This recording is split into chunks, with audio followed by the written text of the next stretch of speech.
This 134-year-old Victorian-style house comes with a very unusual and unique history.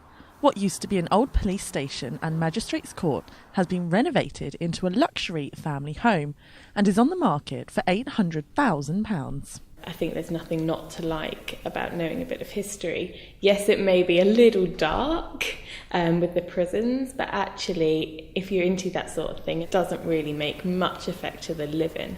It's just knowing it's there, and I think that's quite a cool and quirky aspect of it.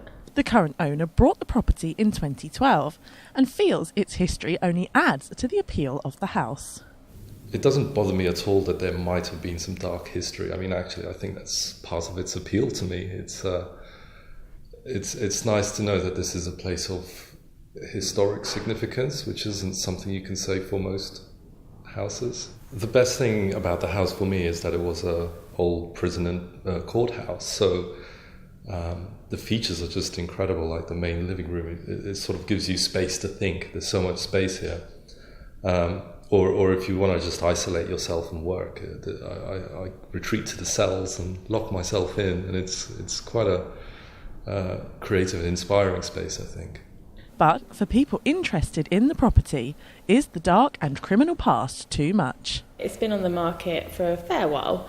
However, I think people are a little bit taken aback by it.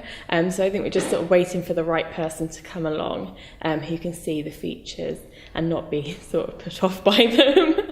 The house was first built in 1883 and was home to Royston criminals and still has many of the original features, including tall arched windows and vaulted ceilings that were once part of the courtroom, the old exercise yard and 3 prison cells.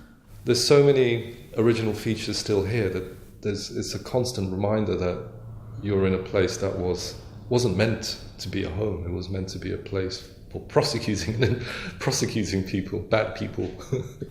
I like being in the cells. It's very quiet. It's quite spacious, surprisingly, and it's lighter than you think. It's not oppressive at all. So when I just want to sit down and work, the cells with some music playing, that's great. I love it. The characterful house has been Tamim's home for 4 years, and he feels in years to come he may regret having to sell it. I think this place is pretty unique. I've not seen anything like this in this region anyway, in Hertfordshire or Cambridgeshire. So it's quite a unique house, and I'll be sorry, I think, to sell it. Tamim is sure that anyone living in this house will be very happy there and hopes they will appreciate the dark and criminal heritage. This is Kachira Sestine for That's Cambridge.